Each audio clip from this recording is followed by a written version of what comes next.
Hi guys, my name is Ryan, the Frugal Analyst, and in this video, I'm going to walk through a beginner's guide to travel credit cards. Now, I made a video like this about a year ago, but it was a little bit too complex, and I'm hoping that this video would be more straightforward for someone who's looking to save money in their travel. And I really dedicate this video to my guests who are attending my wedding in Hawaii this year, and I know how expensive it is to go to a destination wedding, and I'm hoping that this video can help you save some money. So let me first explain the background. In a nutshell, credit card companies figure out that people who spend money on travel actually spend more money overall and therefore a higher valued customer. To attract these customers, banks created travel credit cards with bonus points so that they can attract more and more travel spenders. Now, these bonus points are worth a lot. In most cases, they're worth over $500 per card sign up, and this is usually a lot higher than the bonus points that you get from, let's say, a retail store where you go to the mall and at checkout they might ask you, oh, do you want to sign up for our card? You can get 20% off. Well, usually those cards are only worth usually like 10 to 20% off your purchase. But these travel credit cards are worth, in most cases, over $500 per card. So it's very lucrative and it can help you save money on travel. Now, if you play the game right, you can actually travel for free. And I've been basically traveling for free in the last 5 to 7 years, and I signed up for over 30 different travel credit cards. I actually save all my cards, so I have this stack of credit cards that I accumulated over the last 5 to 7 years. So the game is pretty simple. You basically sign up for these travel credit cards, meet the minimum required spend, get the bonus points, use it on your travel, and you basically save money. Now, there are two main category of users. I would call the first one casual users and the second one churners. Casual users are those who want to save money on travel, so that they probably sign up for 0 to 2 cards per year, and they don't really want to deal with the hassle of opening cards, closing them, and keeping track of it. The other side is the churners. Now, churners are those who really want to optimize the game. They might follow our churning in Reddit. They might practice the concept of manufactured spend. They basically sign up for a lot of cards per year, trying to really optimize every single opportunity that they can get to save money on travel. So there are a lot of optimization you can do to maximize your travel savings.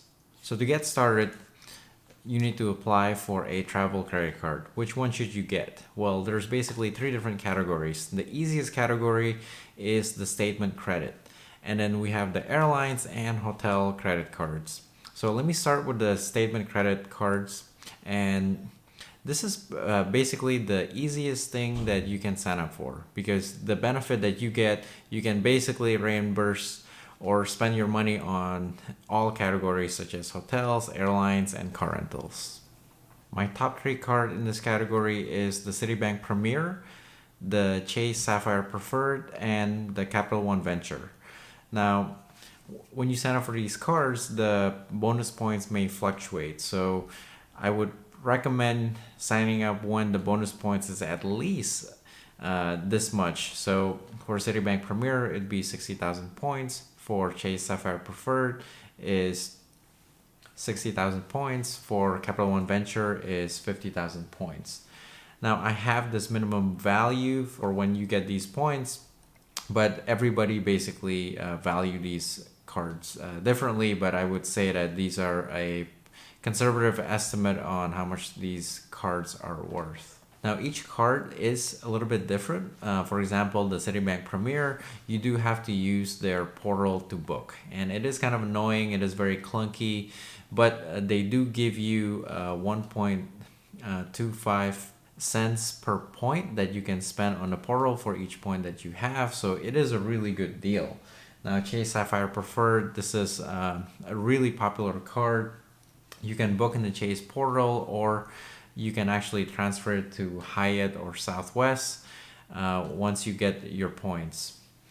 Capital One Venture, it is probably the most flexible statement credit card because you can actually book your trip without having your points. So if you're doing a last minute trip and you really need to book quickly, like within 2 weeks, you can actually get the Capital One Venture card, book your trip with that card, and get the bonus points later to reimburse for your trip after you book it. So Capital One Venture is really convenient for your last minute trip. And I think they also have a TSA Global that you can get reimbursed for free with the card. Now moving on to the hotel card, my top three cards is basically the Chase Hyatt, the Chase Marriott, and the American Express Hilton. Now for these hotel points, the value per point really differs from different hotel chains. So you really have to check the hotel website to see how much points it is to book at that specific hotel. My favorite one is the Chase Hyatt because I think their points are valuable when I go to the city. So it could be Waikiki Beach, it could be San Francisco, it could be Boston. I think Hyatt has a lot of hotels in the city. Now for the Marriott card, I like Marriott as a hotel, but the point value in domestic US hotels is not very good.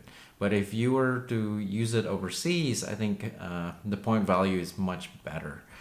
For the American Express Hilton, the point value is not very good, but right now the bonus points that you get is fairly big, so it is worth $500 or more.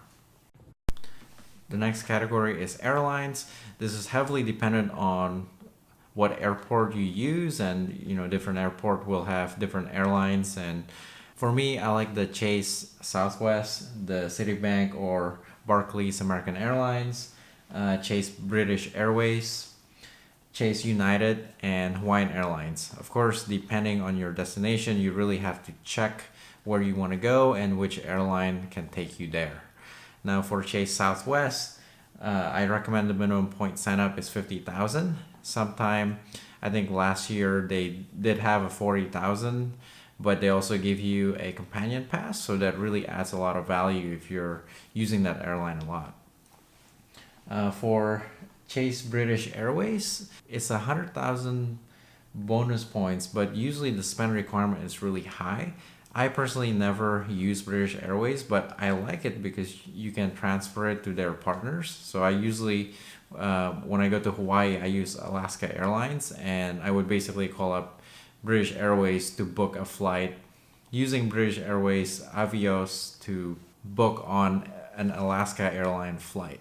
So some of these airline you might be able to transfer to different airline. There's like a website called Award Hacker that you can use to see if you can transfer it. Overall, all these airlines is heavily dependent on which airline are you really going to take to go to your destination. Now, there are a lot of other cards outside of this list, but these are basically my wheelhouse cards that I basically reapply every 2 to 4 years in the last 5 to 7 years. There are also cards that have a lot higher annual fee that I didn't cover, such as the Chase Sapphire Reserve. That might work for some people, but I think initially, if you're just getting into this game, all of these cards that I mentioned are basically one of the safest and one of the cheapest to get started. Next, I'm going to go over the do's and do nots. So let's start with the do's. Do plan your trip early. So usually when I try to plan my credit card sign up, I plan my trip 6 months in advance so that when I meet the minimum spend, usually all these cards have a minimum spend that you have to meet in the first 3 months.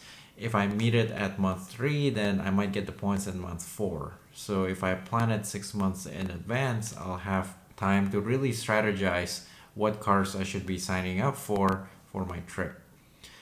Do track your signups. I would track to see if you have made an automatic payment when you open the card.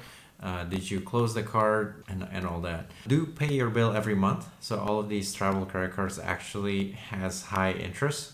It's not a low interest loan, so you don't want to hold a balance ever on these cards.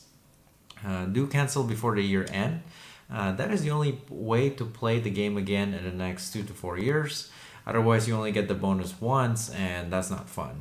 And this is also how I signed up for over 30 cards in the past 5 years. Basically, some of the cards I repeated already 3 times. Do use all your points at one time if you have to. Never save points. They don't really give you any dividends, and most of the time the points devalue over time. So for example, I use over 200,000 points in my previous trip to Maui, and that's fine blowing it off in one go. Now the do nots.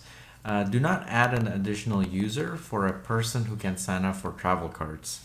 If he or she is added, then they can't sign up for that same travel card. Do not cancel your card too early. Even after you get the bonus and spent it, don't give red flags to the banks. I would wait until it is 11 months since I signed up, so just almost 1 year from when you sign up to close the card, so you don't get charged an annual fee again.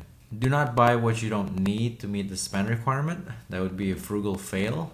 There are a lot of ways to manufacture spend. You can basically put money into your Amazon account, and if you're really desperate, you can just buy an iPhone set to pick up in store and never really pick it up.